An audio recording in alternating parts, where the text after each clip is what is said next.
Welcome to उचिहा पंडित। हाँ, तो मैंने अपने चैनल का नाम चेंज कर लिया है जो कि एनिमे एडिक्ट से उचिहा पंडित हो गया है, क्योंकि अब थोड़ा सा कुछ नया चाहिए था जो कि आप लोग मेरे वीडियो को आसानी से देख सको। और आप लोग ये सोच रहे होंगे कि मेरे बाल कहाँ चले गए ना। मेरे फैमिली में कोई ख़त्म हो गया था, इसलिए करवाना पड़ा। आप लोग भी करवाते होंगे, तो चलिए। हाँ, तो मैंने अपने चैनल का नाम चेंज कर लिया है जो कि अब एनिमे एडिक्ट से उचिहा पंडित हो गया है। अब आज का वीडियो हमारा किससे रिलेटेड होने वाला है? हाँ, तो जैसे कि मैंने अगला वीडियो बनाया था जो कि था हमारा रैंकिंग ऑफ किंग्स में, जिसमें हमने बात की थी हमारे मेन प्रोटैगनिस्ट बोजी के बारे में। बोजी हमारा मेन कैरेक्टर है जो कि मैंने पहले बताया था कि वो ना तो सुन सकता है ना ही बोल सकता है, जिसमें उसका हमारा एक फ्रेंड बनता है जिसका नाम काजे होता है और उसे बेबिन पकड़ लेता है। अब ये बेबिन कौन है? जैसे कि मैंने बताया था, बेबिन जो है ये दायरा का सेंसे है जो कि उसे सॉर्ड चलाना सिखाता है। तो अब ये उसका पार्ट 2 है उस वीडियो का। तो अब हम बात करते हैं। तो हम जैसे अभी बात करेंगे यहाँ पे हमारे मेन कैरेक्टर के फ्रेंड से, क्योंकि अभी आगे यही मेन कैरेक्टर बन के आता है हमारा, इसलिए। तो काजे की स्टोरी क्या है? काजे जो है शैडो असैसिन से है, जिसमें उसकी पूरी फैमिली जो रहती है को लाइट क्लैन वाले लोग मार डालते हैं, क्योंकि वो एक शैडो असैसिन वाले रहते हैं। अंधेरे में छुप के उनका काम होता है असैसिन करना, मतलब लोगों को मारना, जिसमें शैडो क्लैन से काजे भी रहता है, जिसमें सभी उसके जो मेंबर रहते हैं मर जाते हैं और उसकी मॉम भी लास्ट में मर ही जाती है। तो काजे अकेला बचता है, जिसमें सरवाइव करने के लिए वो थोड़ा सा चोरी वोरी करने लगता है और लास्ट में फिर वो बोजी से मिलता है, जो कि मैंने पहले पार्ट में बताया था। अब बात करते हैं कि जैसा मैंने बताया था अपने पहले वीडियो में कि बोजी अपनी जर्नी में निकलता है किसके साथ? दोमस के साथ और हाकुरो के साथ। हाकुरो उसका बॉडीगार्ड बन के जाता है और दोमस जो कि उसका सेंसे है बोजी का। ये दोनों जर्नी में निकलते हैं, जिसमें ये लोग एक टाउन में पहुंचते हैं जिसका नाम होता है गेट्स ऑफ हेल, जहां से अंडरवर्ल्ड जाने का रास्ता भी रहता है।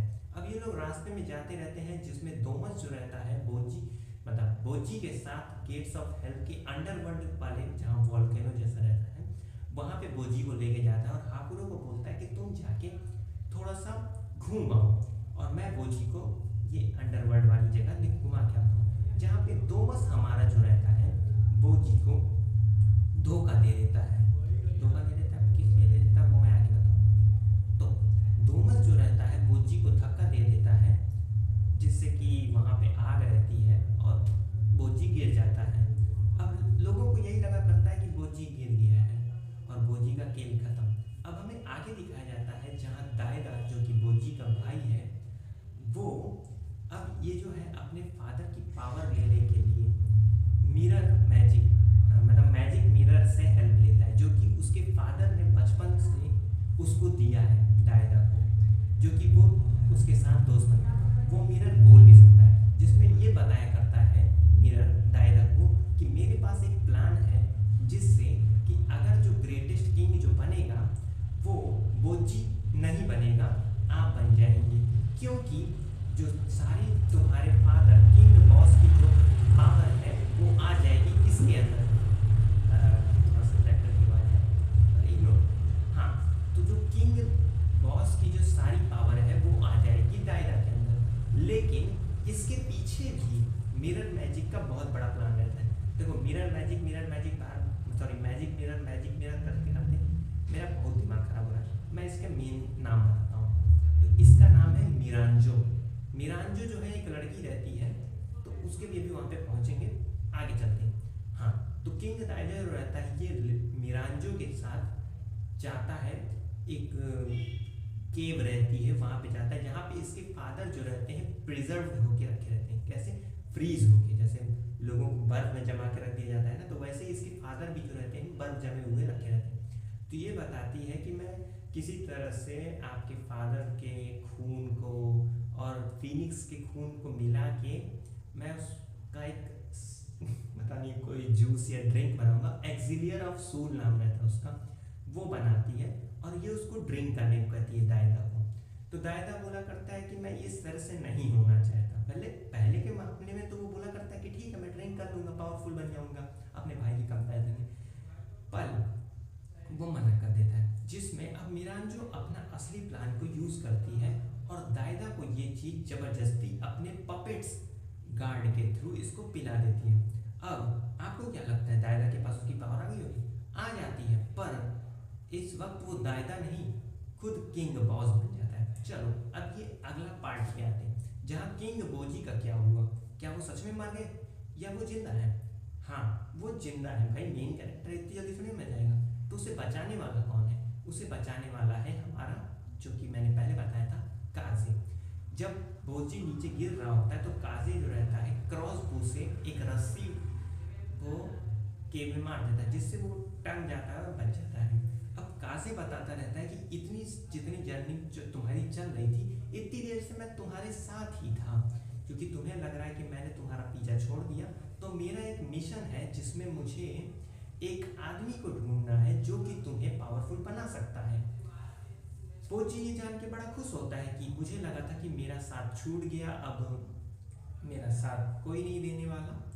तो बोजी इस खुशी से बड़ा खुश होता है। अब काजे और बोजी दोनों आगे मिशन में चलते हैं, जहाँ पे देखो काजे को पढ़ना नहीं आता है तो उसके पास बस एक लेटर रहता है। तो वो जाता है एक अंडरवर्ल्ड के किंग के पास। अंडरवर्ल्ड के किंग के पास जाता है तो ये बोला करता है कि हम एक बंदे को ढूंढ रहे हैं जिसका नाम है देश।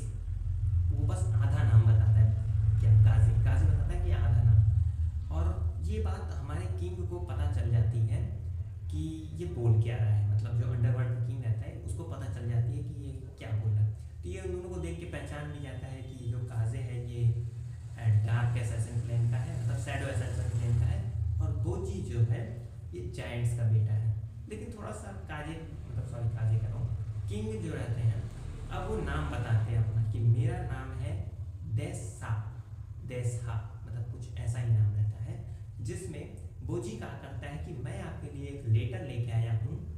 अब मेरे मतलब बोजी के फादर के एक बिग 4 का मेंबर है जिसका नाम है बेबी ने लेटर दिया है कि आपको मैं ये दे दूं और आप बोजी को स्ट्रॉन्गेस्ट बना सको, क्योंकि उसके पास वो कोई भी तलवार नहीं चला सकता अच्छे से, पर उसके पास डॉजिंग की स्किल है। मैंने जैसा बताया था कि हमारा जो बोजी है वो फाइट अच्छे से नहीं कर सकता क्योंकि वो बच्चों वाली तलवार तक नहीं चला सकता। तो यहाँ पे काजे जो रहता है उसकी मदद करता है इस पूरी जर्नी में, जिसमें वो कहा करता है इस देसा को कि तुम बोजी को स्ट्रॉन्गर बनाओ। पर देसा जो कहता है कि इसके में कोई स्किल नहीं है, पर काजे बोजी का सपोर्ट करता है कि हाँ उसके पास एक स्किल है जिससे वो अगर उस पर कोई भी हमला करता है तो वो बच जाता है। पर यहाँ होता क्या है कि ये लोग गलती से गलत जगह पहुंच जाते हैं, गलत आदमी के पास। इन्हें जाना होता है देस्पा आदमी के पास और ये लोग पहुंच जाते हैं देसा आदमी के पास। और कोइंसिडेंस वाली बात ये है कि देसा और देस्पा ये दोनों ही भाई रहते हैं। लेकिन जो ये देसा जो रहता है ये अपने भाई से नफरत करता है। जिसमें अब पहले देखो ये रैंकिंग ऑफ किंग है, तो मैं थोड़ा देसा की रैंक बता देता हूँ। तो देसा जो रहता है जो रैंकिंग ऑफ किंग का 2nd रैंकिंग में रहता है। और अब देखो थोड़ा सा आते हैं हम थोड़ा सा दायदा की भी स्टोरी के बारे में बात करें। तो दायदा जो रहता है, अब देखो दायदा जब बोला करता है कि मैं अपनी ही मदद से वो करूँगा, क्या कहते हैं, अपने ही स्ट्रेंथ से किंग बनूंगा और मुझे ये सब अपने फादर की एबिलिटी नहीं चाहिए। तो उसकी जो रैंकिंग निकल के आती है तो उसकी रैंकिंग 90th रैंक में आती है, मतलब समझो 90 रैंक में आती है उसकी। तो आखिर में वो स्ट्रॉन्ग बनने के लिए करता है। आखिर में मिरांजो जो रहती है वो उसको ड्रिंक पिला देती है, तभी उसके जो फादर रहते हैं वो दायदा की बॉडी में आ जाते हैं। चलो अब ये बात करो। अब ये लोग जो रहते हैं काजे और बोजी, ये दोनों देस्पा नाम के बंदे को ढूंढने निकलते हैं जो कि अंडरवर्ल्ड में रहता है। तो अब ये लोग उस बंदे को ढूंढ लेते हैं, उससे रिक्वेस्ट करते हैं कि बेबी ने ये कहा है कि आपको बोजी को स्ट्रॉन्ग बनाना है, क्योंकि बोजी जो है नॉर्मल बच्चों की तलवार भी नहीं चला सकता और वही हमारा लास्ट होप है। अब लास्ट होप है तो फिर भाई करना पड़ेगा। तो काजे के पास कुछ पैसे रहते हैं और कुछ पैसे उसके पास भी रहते हैं, क्या कहते हैं, हमारे बोजी के पास। तो ये दोनों देस्पा को दे के क्या कहते हैं, देस्पा को पैसे देते हैं कि चलो ठीक है, मतलब अब तुम कुछ सिखाओ हमारे। तो ये बंदा एक दो मतलब कुछ 2-3 हफ्ते में बोजी को एक आर्ट सिखाता है जो कि देस्पा आर्ट रहती है। इस आर्ट में होता क्या, पहले आर्ट बाद में बताता हूँ, पहले ये जान लो कि इसको वेपन क्या मिलता है। अब जब ये बंदा तलवार नहीं चला पाता तो क्या, कौन सी तलवार, तो इसे तलवार मिलती है जो कि एक निडल तलवार रहती है, जो एक ऐसी तलवार जिसमें एक बहुत बड़ी नीडल रहती है, ज़्यादा बड़ी नहीं, मतलब बोजी की साइज़ की ही रहती है, कुछ कितने साइज़ की मान के चलो, जितने साइज़ का हमारा बोजी है छोटा सा, उतने ही साइज़ की उसकी तलवार भी रहती है। तो उतने साइज़ की उसको तलवार मिलती है और उसके थ्रू वो एक आर्ट परफॉर्म करता है जो कि देस्पा आर्ट होती है, जो कि देस्पा ही उसे सिखाता है, देसा का भाई। तो उसे ये एक आर्ट सिखाता है जिसमें होता क्या है, इस आर्ट के थ्रू ये होता है कि बोची अगर सामने वाले किसी भी बंदे पे हमला करेगा, कहाँ पे, जो कि हमारे जैसे हमारे बॉडी में ये हुआ करते हैं प्रेशर पॉइंट, वैसे ही अगर प्रेशर पॉइंट पे बोजी अगर सामने वाले बंदे पे हमला करता है तो उसकी बॉडी में ब्लड ब्लड जो फ्लो होता रहता है वो रुक जाता है, जिससे उसकी बॉडी कॉन्शियस मतलब अनकॉन्शियस हो जाती है और बंदा, लेकिन कई बार ये बहुत घातक भी हो जाती है। तो इस हिसाब से हमारा अब जो मेन कैरेक्टर है वो कुछ स्ट्रांग हो गया है। और उसने ये भी कहा था कि अगर बोजी इसकी पावर को बहुत अच्छे से यूज़ करेगा तो वो इतना खतरनाक हो सकता है कि कोई बंदा मर भी जाएगा। हाँ, तो अब देखो इतना तो हो रहा है, तो अब आगे हमारा जो बोजी रहता है अब ये आर्ट को सीख चुका है और अब ये वापस अपने कैसल की तरफ चलने लगता है, अपने टाउन की तरफ चलने लगता है, जिसमें पता चलता है कि किसी तरह से मतलब डायदा की बॉडी में किंग बॉस आ चुके हैं। हमारा बोजी जो रहता है परेशान हो जाता है कि मैं अपने फादर से फाइट कैसे करूँगा, क्योंकि वो मेरे फादर हैं। और अब देखो इतनी बातें मैंने बता दी, लेकिन अब आप ये नहीं पूछोगे कि हमारा बोजी इतना कमज़ोर क्यों है। हमारा बोजी जो है वो जायंट्स का बेटा है। जायंट्स जानते हो ना, जो बहुत बड़े बड़े लोग होते हैं, जैसे वन पीस में बहुत बड़े बड़े लोग होते हैं ना, तो वैसे ही हमारा बोजी जो है वो जायंट्स का बेटा है, जिसमें उसके फादर जो रहते हैं एक मॉन्स्टर के साथ डील करते हैं कि मुझे वर्ल्ड का सबसे स्ट्रॉन्गेस्ट बंदा बनना है। हाँ चलो, मैं क्रीचर नहीं कहूँगा, क्रीचर उन लोगों को कहा करता है जैसे जानवर हम, तो ये भी कहा करता है, इसका जो फादर रहता है कहता है कि मुझे वर्ल्ड का स्ट्रॉन्गेस्ट मैन बनना है, स्ट्रॉन्गेस्ट किंग बनना है। तो ये मॉन्स्टर से डील करता है, तो मॉन्स्टर इससे कहा करता है ठीक है, मैं ऐसा करता हूँ कि जो तुम्हारी मतलब अगर तुम्हारे फैमिली में कोई बंदा है तो मैं उसकी पावर लेके मैं तुम्हें दे दूंगा, ये मेरी डील रहेगी। पर किंग बॉस के पास ऐसी कोई एबिलिटी नहीं रहे, मतलब सॉरी ऐसा कोई फैमिली नहीं रहती है कि वो किसी फैमिली वाले को अपने डील में वो करे और उसे पावर मिल जाए। तो वो मॉन्स्टर कहा करता है कि कभी ना कभी तो तुम्हारा कोई चाइल्ड होगा, कोई सन होगा, तो बस तुम मेरे साथ डील करो और मैं उसकी पावर तुम्हें दे दूंगा।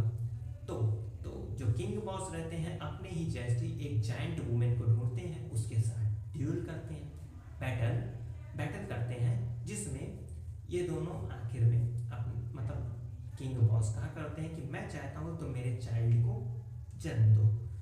और फिर जब हमारा बोजी जो जन्म लेता है तो वो बहुत ही छोटा पैदा होता है, जिसमें उसकी मॉम कहा करती है, पुरानी मॉम, कि मतलब जो उसकी ओरिजिनल मॉम रहती है वो कहा करती है कि हम लोग इतने बड़े बड़े हैं लेकिन हमारा जो बोजी है वो काफ़ी छोटा है पर ये क्यूट है।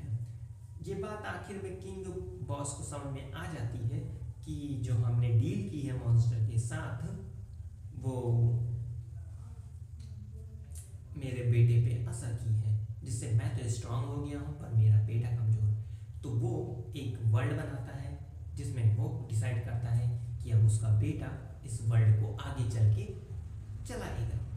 अब देखो मेरी वीडियो बहुत बड़ी हो गई है और वैसे भी आप लोग मेरी वीडियो को अच्छे से देख नहीं रहे हो, तो अब के लिए बस इतना ही। अगर इसके आगे जानना है आपको क्या हुआ तो कमेंट कर देना कि नेक्स्ट पार्ट के लिए।